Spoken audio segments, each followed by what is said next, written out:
Hi friends, welcome to food queens kitchen. இன்றைக்கி நம்ம பார்க்க போகிறது கேப்சிகம் எக் பொரியல். இது அதுக்கான இன்க்ரீடியன்ட்ஸ்: முட்டை, குடமிளகாய், வெங்காயம், பூண்டு, பச்சை மிளகாய், ஆயில், சால்ட். வாங்க இப்போ குடமிளகாய் எக் பொரியல் எப்படி பண்ணுறதுன்னு பார்க்கலாம். ஒரு பேன் எடுத்துக்கோங்க. பேன் ஹீட் ஆனதும் கொஞ்சம் ஆயில் விட்டுக்கோங்க தேவையான அளவு. அதில் எடுத்து வச்சுருக்க கார்லிக்லாம் போட்டுக்கோங்க. அது அப்படியே கொஞ்சம் வதங்கி வரும்போது லைட்டாக பொன்னிறமாக மாறும்.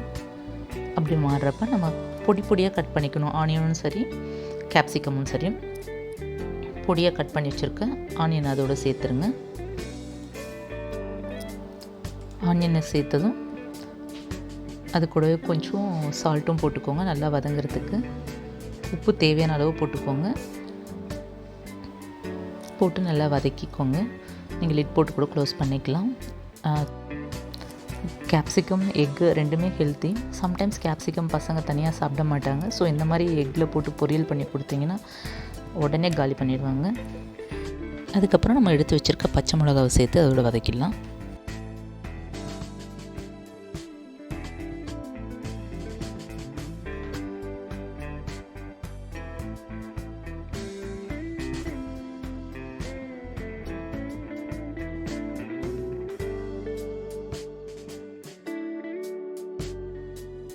கண்ணாடி பதத்தில் இருக்கும்.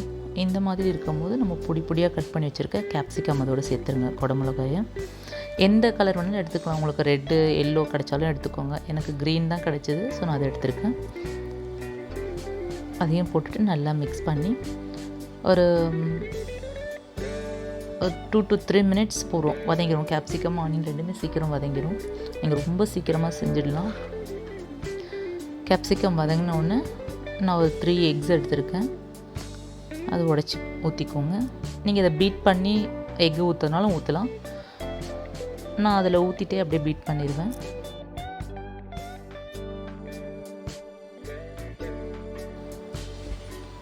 எக் நீங்கள் கொஞ்சம் நிறைய போட்டுக்கிறதுனாலும் போட்டுக்கலாம்.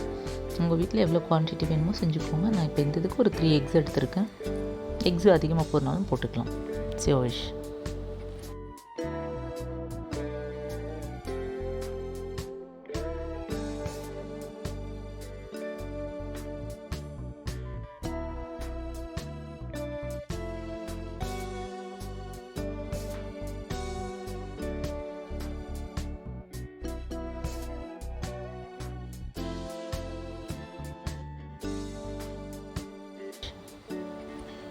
பாருங்கள், இந்த மாதிரி நல்லா பீட் பண்ணிவிடுங்க.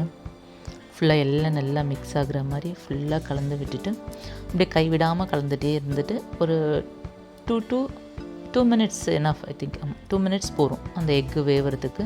கொஞ்சம் லைட்டாக ஈரப்பதத்தோடு இருக்கும். நல்லா கலந்து கைவிடாமல் ஒரு 2 minutes அப்படியே கலந்திங்கன்னா ரெடி ஆகிடும் நம்மளோட கேப்சிகம் எக் பொரியல். ரொம்ப டேஸ்ட்டாக இருக்கும். நீங்கள் இது சாம்பார் சாதத்துக்கு, ரசத்துக்கு சாப்பிட்லாம். அந்த இதை போட்டு அப்படியே சாதத்தை சூடாக பிசைஞ்சும் சாப்பிட்லாம். காரம் குழந்தைங்களுக்கு அந்தளவுக்கு இதுவாக இருக்காது. ஸோ அதனால் இது சாப்பாட்டோடு பிசைஞ்சு கொடுத்தா சாப்பிட்ருவாங்க. உங்களுக்கு ஹெல்த்தியாகவும் இருக்கும்.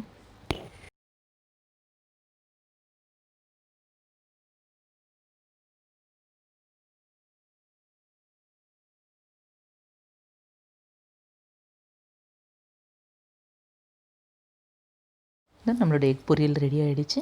இப்போ நீங்கள் வேறு பவுலில் ட்ரான்ஸ்ஃபர் பண்ணி யூஸ் பண்ணிக்கலாம். ரொம்ப நல்லாயிருக்கும். நீங்களும் ஒரு முறை ட்ரை பண்ணி பாருங்கள். ட்ரை பண்ணி பார்த்துட்டு உங்களோட கமெண்ட்ஸை ஃபுட் குயின் 369 ஷேர் பண்ணிக்கோங்க. லைக் பண்ணுங்கள், ஷேர் பண்ணுங்கள், சப்ஸ்கிரைப் பண்ணுங்கள். நெக்ஸ்ட் வீடியோவில் நம்ம மீட் பண்ணலாம். தேங்க்யூ.